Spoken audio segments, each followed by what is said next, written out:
players, and you could see them through the smoke. So something that can be pretty useful here, especially when you look at where the flags are located. Pretty tight quarters, so a smoke grenade could cut off some key lines of sights. Most certainly. Now I hear the countdown clock starting on up. Fringe, CTF, expected bans in this one that you want to see? I mean, do you think it's another stock battle? Is another stock battle? I think so. That seems to be kind of at the beginning of the game. What was it? It was like all about the MR6, who could ban it, who could protect it. Now it seems to be the stock, and TSM, they get to protect him once again. So it certainly has helped them, in that uplink game. We'll see how now it affects them in CTF, and Afterburner will get protected from 100 Thieves, so they'll be able to play a little bit faster. Of course, something else that got patched was the slide, so now it's a little bit tougher to extend that slide forward. Of course, Overdrive gets banned out. Curious to see if the tacticals get targeted here as well as the smoke grenade. All right, well, as we continue on through, there is the Heatwave ban as well. What's really interesting about the stock contest from these teams is I got a chance to watch Vision of Optic Gaming winning the Crowd Invitational, and in the finals, I believe it was the first game to start off, Krim, I believe it was Karma going for a protective stock, and Krim was rooting him on, go, get it, and he winds up getting it. It's funny how that protect right there can have a huge impact on the game, and pro players know it. Now into the specialist draft. Johnny goes with the Scythe yet again. So I think both the Shiva as well as the smoke grenade make it through, if I remember correctly. So those are some things that I definitely think you could keep an eye out for. And when you talk about 100 Thieves, how they're trying to steal, the third game, the fourth game, off the back of, flooding the map with smoke grenades, that's certainly something maybe TSM don't have much practice against and could catch them off guard. Most certainly. Now, as we continue on through, Tempest from Colchan, like that decision from TSM to bring that back on out.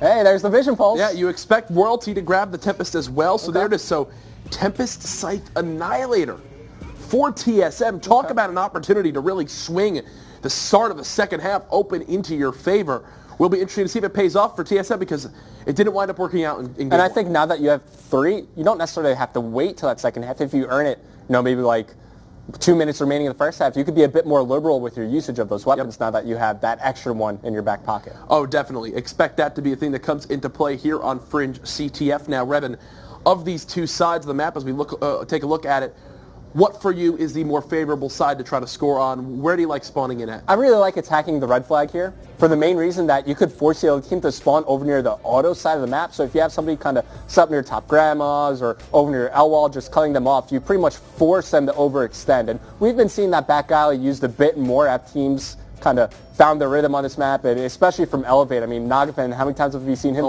get a cat within the first 45 seconds of a game just because nobody watches back alley? So maybe that's an area of the map where we could see 100 Thieves maybe exploit a little bit more, but if you're able to have that team spawn so far out, you can just run that flag right through tracks, right through barn, and it's an easy cap. Is there a player you expect on either of these teams to be the ones to try to push for that? I would say it'd probably be Nelson to work the back alley there. On TSM, maybe you look at Ivy or Colchan, but I figure you want Colchan to get a bit more engagements on the map just because he tends to win those. So if he wants to have a big impact, look for Colchan to play near that side of the map. All right, so definitely some things to look for on this map. As you all know, TSM down 2-1.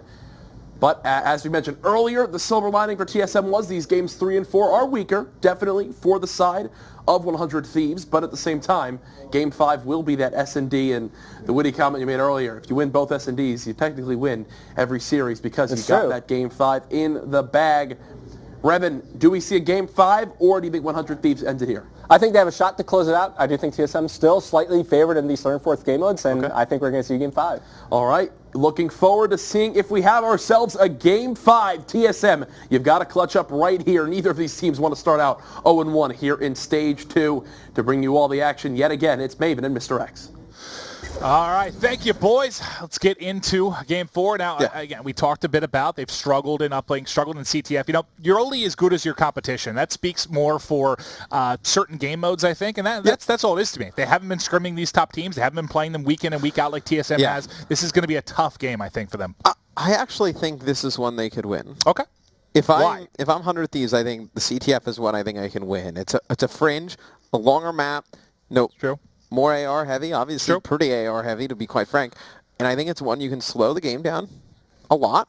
You send one of your SMGs in, they take out the one guy probably defending that TSM flag, you pick up some kills mid-map, you're gone. And I think it's one of the easier ones that a team that's not as good in CTF can win. But honestly, we've been saying they're pretty bad in CTF, but we haven't seen it yet. So I want to see how they come out and play in this one.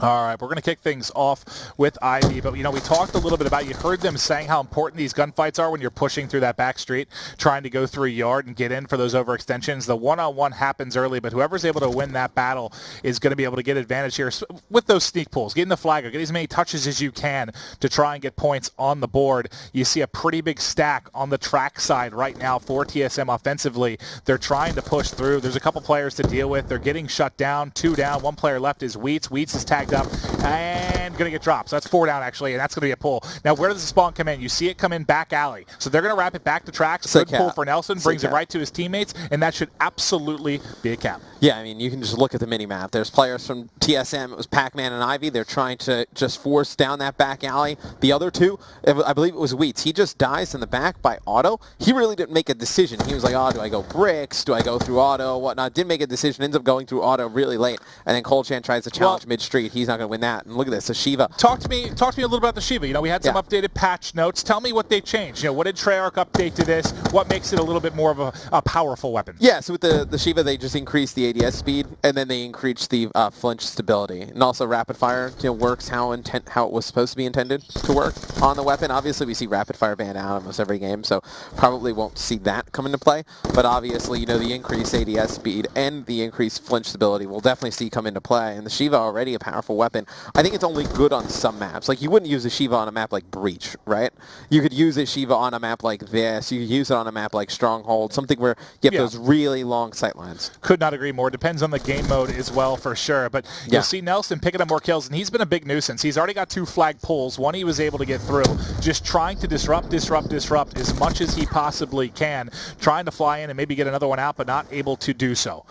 Well, all they need to have him do is just keep putting pressure on the opposing team's base, right? It's going to just force TSM to rotate back. They can never really go on the offensive, and as long as the ARs from 100 Thieves just hold down this middle map area, they should be good.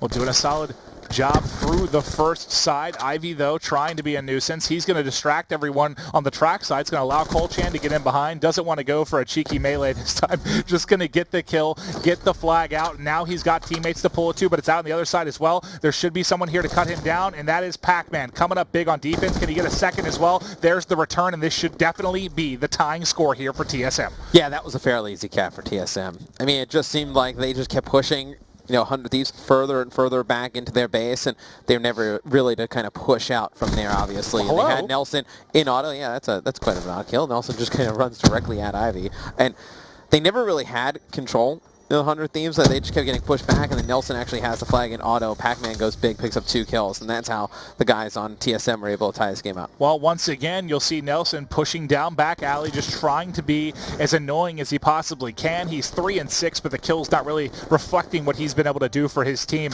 Just being a nuisance on that side, making sure TSM's staying honest.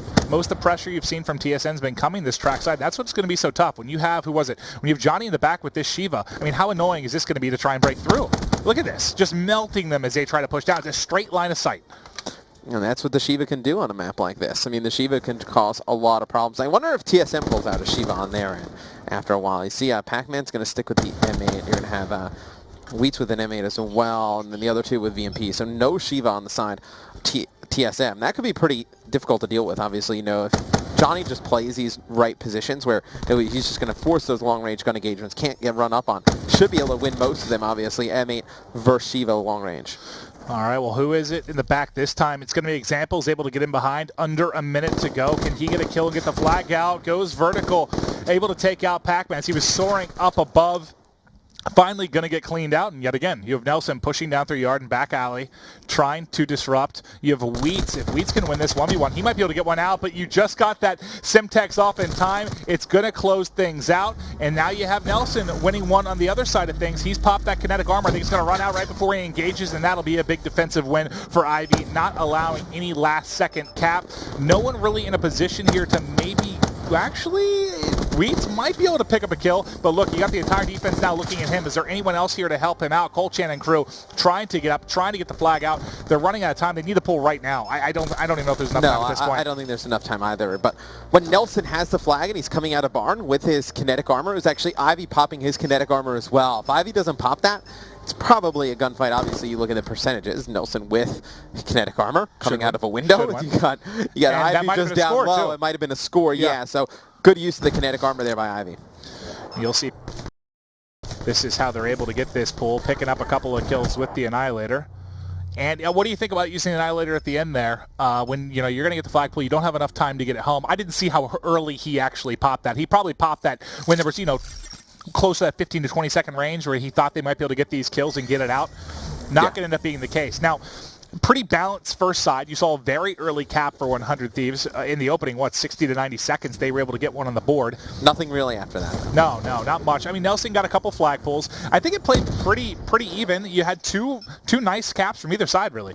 Yeah, you're going to have Wheats in mid-street trying to challenge up on top barn, but the top player in top barn has that Shiva. Wheat's not able to challenge that effectively, and see Royalty's going to pick one up back alley, and it's going to be last one alive in the TSM base. It's going to be Wheats, but there's nobody else from 100 Thieves to help this player over by back globe, and that's going to be examples. He's just going to lay down, wait for his teammates to start putting some pressure. Yeah, and they get a safe spawn right behind their flag. Set up here. You're going to use the cover of this backtrack to hold it down. You do see an HC out. I'm not sure who called that in. I think that was Johnny. Yeah. It was Johnny or Royalty, one of those two towards mid. It was Johnny, yeah. He's got the Shiva trying to get aggressive here, getting tagged up, going to be able to call it to his teammate Royalty. A little bit of a bait and switch as he's going to be able to get into a more prime position. He has his Tempest, the movement there to pick that player off the back. Excellent stuff coming in from Royalty and crew. They've got to here. Johnny busts out the scythe, and now it's go time. Got to get the flagpole. There's one player at Globe. They know the call. It's there. Does he grab it and go? But he gets taken out from behind. Who was that? It was Wheats. Wheats playing some big defense, and he was the last man there to really stop things. Yeah, 2 big kills. He spawns up over by tracks, just rotates to the back of Globe, and he's able to take out Royalty right as Royalty was about to pull that flag. And for us, he gets inside. That, I don't want to say it's a cap, but it's one that, he potentially could pull out. The Tempest, he could just challenge up from top grandma. He can wait for some teammates. Gives him a lot more options. It becomes a lot more interesting for sure, right? All right, now let's see the pressure now from TSM. They've got 3 forward. Will Ivy find this player right around wood? He will, but unfortunately no longer lying prone facing the opposite direction. That player is turning. You just saw everyone basically get cut down for TSM, and now the pressure from the other side. Nelson, kind of the man of the match on the first side, if you're just talking objectively, did such a good job getting in the back of the base, getting flag touches, but he will be cleaned up. So that 3-down scenario you had has all but disappeared. One wall bang coming in from Johnny, who's had a pretty nice game. He's 13-8 on a 2 streak right now. Sees one pushing tracks, but he just needs to stay alive. The rest of his team's coming off a spawn now, and he's in a pretty good forward position here. Can play white truck with his Shiva. You're not going to kill him off of that by yourself. No, there's no reason for him to even get that far pushed up. I would have just had him just sit on the truck in the mid-street, and you see Colchan's going to pull the flag, and he's going to get away into dub. So he's going to get all the way into auto. He's going to bring this one towards 10, and you see Nelson's going to pull the flag on the other side, and I feel like this is a stalemate that we had earlier. It's going to be Nelson. He has one player here at the end of the tracks, not able to win that. It's going to be one player alive. 400 Thieves. Who is this in the back? It's going to be examples. He's going to go for the flagpole, not going to try and take out the player with the flag. I think you got to challenge the gunfight. I don't think you go for the flag. He had 2 or 3 players to beat. I don't know that there was a good option for him, but that just looked kind of awkward from our perspective, right? Just ignores the players, pushes with the flag, tries to get there as quickly as possible, and gets cut down. And now you're going to have a rally here. You've got another flagpole for TSM looking to explode here over these past 30 seconds. They should be able to get a second on the board. A lot of pressure on Colchan here to close this down, and he gets aggressive with it, slides in the 2 pieces there, picking up both as they try to come through 10, and that's going to be a 3-1 advantage for TSM. They're looking very, very solid here and poised to shut this down. Yeah, honestly, can't see 100 Thieves getting 2 flags here in the last minute 30. It would kind of be a crazy scenario. Things have fallen apart. Yeah, things have seemed like they've just fallen apart. They're just running everywhere at this moment in time. You're going to have Colchan bringing this one out over towards tracks. There's one player in back low for 100 Thieves. That's going to be Nelson. Needs to win a few gunfights to make a play here. Tough gunfight behind a player on truck. He's not going to be able to win that one. It's going to be Colchan putting in another flag. It's going to be 4-1 TSM. It's quite funny. After that uplink, you kind of turned to me and was like, this is going to go game 5. Oh, yeah. And the first thing I saw on Twitter, I think, was Nagafen. Nagafen was like, this is game 5 and all over. I mean, you thought that even after game 2, really, just because they vocally said these aren't really their stronger game types. And they looked pretty good on side 1 and here in CTF. And even for the first couple of minutes, really, they looked okay. But now, I mean, once that first cap went through, it's been pull. They've just completely fallen apart. And it's been all TSM here in Game 4. It certainly looks like our opening series of the night is going to have a Game 5. Yeah, less than 35 seconds they can cap 3 times. Yeah, I mean, that would be a That would be one of the wilder CTF games you've ever seen. I don't even think that's possible at the time. But if you're 100 Thieves, you got to feel pretty good. These are two game modes you quite frankly might not have expected to win. I mean, right? No, yeah, I couldn't agree more. Well, Pac-Man just destroys everybody with Annihilator there at the end. Even the HC. Even the HC, yeah. Yeah, you can shoot that with one bullet from a VMP, basically. But, let's use our Annihilator. Why not? You got it, you might as well use it. But it's going to be TSM winning the CTF over 100 Thieves 4-1, forcing a Game 5 in our first match here in the North American Pro Division of Stage 2, the Call of Duty World League. First match we ever did, Stage 1, was a Game 5 as well. I'm not shocked.